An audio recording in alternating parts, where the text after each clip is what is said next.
सुप्रभात बच्चों, आज हम स्पर्श भाग 2 कक्षा 10 के लिए पाठ कारतूस पढ़ रहे हैं। यह जो कारतूस है प्रसिद्ध नाटककार हबीब तनवीर द्वारा लिखा गया है।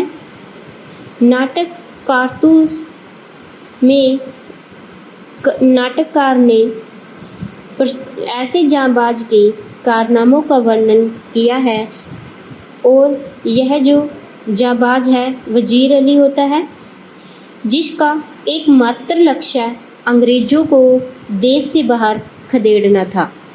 आइए इस नाटक में जो वजीर अली है किस तरह से अंग्रेज़ों को अपने देश से बाहर निकालता है और किस तरह से उनके खेमे में घुसकर अपनी बहादुरी का परिचय देकर आता है। इस नाटक को विस्तार से पढ़ते हैं।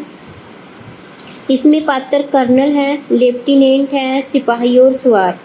इसकी जो नाटक की अवधि है वो 5 मिनट है और इसका जो जुमाना वो सन 1799 में यह शो किया गया था। समय रात का था और स्थान क्या था? गोरखपुर के जंगल में कर्नल कालिंज के खेमे का अंदरूनी हिस्सा।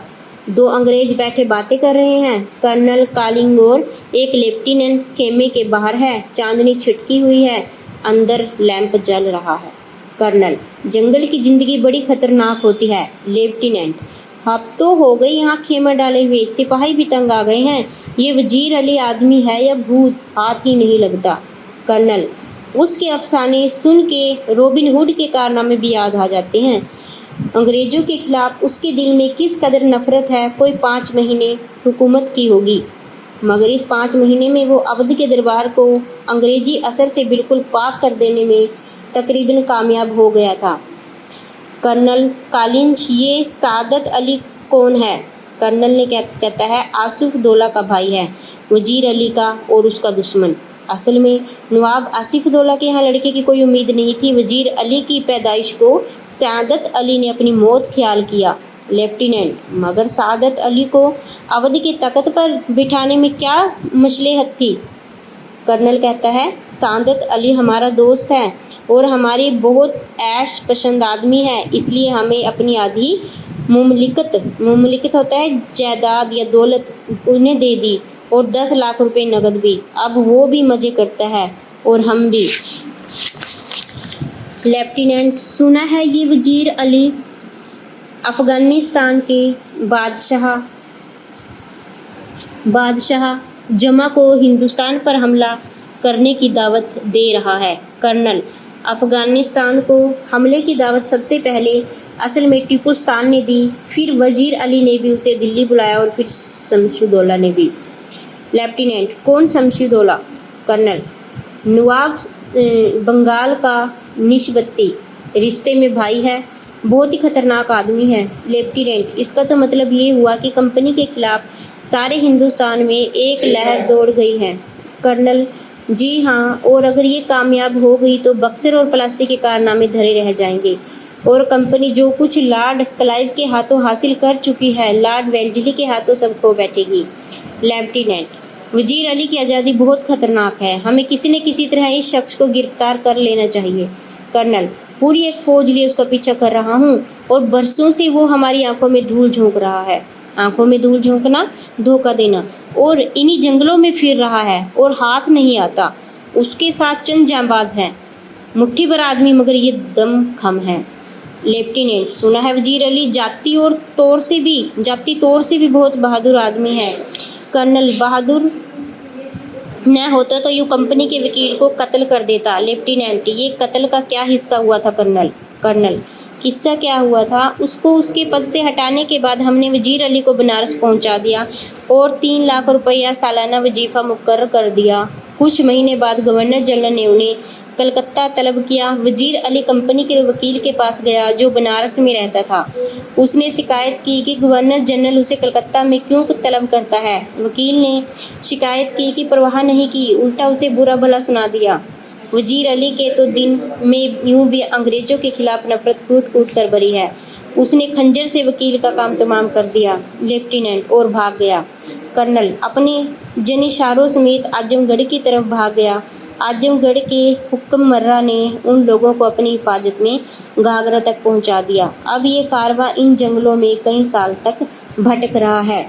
लेफ्टिनेंट मगर वजीर अली की स्कीम क्या है? कर्नल, स्कीम ये है कि किसी तरह नेपाल पहुंच जाए और अफगानी हमले का इंतजार करे, अपनी ताकत बढ़ाए, सैयदत अली को उसका पद से हटाकर खुद अवध पर कब्जा करे और अंग्रेजों की हिंदुस्तान से निकाल दे। लेफ्टिनेंट, नेपाल पहुंचना तो कोई मुश्किल नहीं, मुमकिन है कि पहुंच गया हो। कर्नल, हमारी फौजें और नवाब सैयदत अली खां के सिपाही बड़ी सख्ती से उसका पीछा कर रहे हैं। हमें अच्छी तरह मालूम है कि वो इन्हें जंगले में है। एक सिपाही तेजी से दाखिल होता है। कर्नल, उठकर, क्या बात है? गोरा, दूर से गर्द उठती हुई दिखाई देती है। कर्नल, सिपाहियों से कह दो कि तैयार रहे। लेफ्टिनेंट, जो खिड़की से बाहर देखने में मशरूफ था, गर्द तो ऐसी उड़ रही है जैसे कि पूरा एक काफिला चल रहा हो, मगर मुझे तो एक ही सवार नजर आता है। कर्नल, खिड़की के पास जाकर, हाँ, एक ही सवार है, सरपट घोड़ा दौड़ाए चला आ रहा है। लेफ्टिनेंट, और सीधा हमारी तरफ आता मालूम होता है। कर्नल ताली बजाकर सिपाही को बुलाता है। कर्नल सिपाहियों से कहो इस सवार पर नजर रखे कि ये किस तरफ जा रहा है। सिपाही सलाम करके चला जाता है। लेफ्टिनेंट, सुबह की तो कोई गुंजाइश ही नहीं, तेजी से इसी तरफ आ रहा है। टापों की आवाज़ बहुत करीब आकर रुक जाती है। बाहर से, मुझे कर्नल से मिलना है। गोरा चिल्लाकर, बहुत खूब, सवार सी। गोरा अंदर जाकर, हुजूर, सवार आपसे मिलना चाहता हूँ। कर्नल, भेज दो। लेफ्टिनेंट, वजीर अली का कोई आदमी होगा, हमसे मिलकर उसे गिरफ्तार करवाना चाहता होगा। कर्नल, खामोश रहो। सवार, तन्हाई। कर्नल साहब, यहाँ कोई गैर आदमी नहीं है, आप राजे दिल कह दें।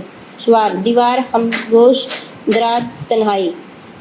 कर्नल लेफ्टिनेंट और सिपाही को इशारा करता है। दोनों बाहर चले जाते हैं और जब कर्नल और सवार खेमे में तन्हा रह जाते तो जरा खपे की बात चारों तरफ देखकर सवार कहता है, सवार, आपने इस मुकाम पर क्यों खेमा डाला है? कर्नल, कंपनी का हुक्म है कि वजीर अली को गिरफ्तार किया जाए। सवार, लेकिन इतना लावशकार क्या मायने?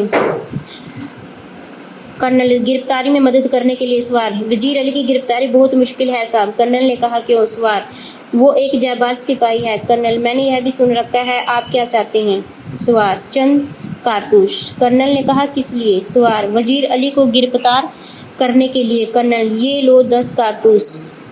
सवार, मुस्कुराते हुए, शुक्रिया। कर्नल, आपका नाम? उसने कहा, वजीर अली। आपने मुझे कारतूस दिए, इसके लिए आपकी जान बख्श रहा हूँ। ये कहकर बाहर चला जाता है। टोपों का शोर सुनाई देता है। कर्नल एक सन्नाटे में है और हक्का बक्का खड़ा है। एक लेफ्टिनेंट अंदर आता है। लेफ्टिनेंट कौन था? कर्नल ने कहा दबी जुबान से, अपने आप से कहता है, एक जांबाज सिपाही। हाँ जी, ये हमारा लेसन था। अब हम इसके शब्दार्थ और प्रश्न उत्तरों का अध्ययन करेंगे। धन्यवाद।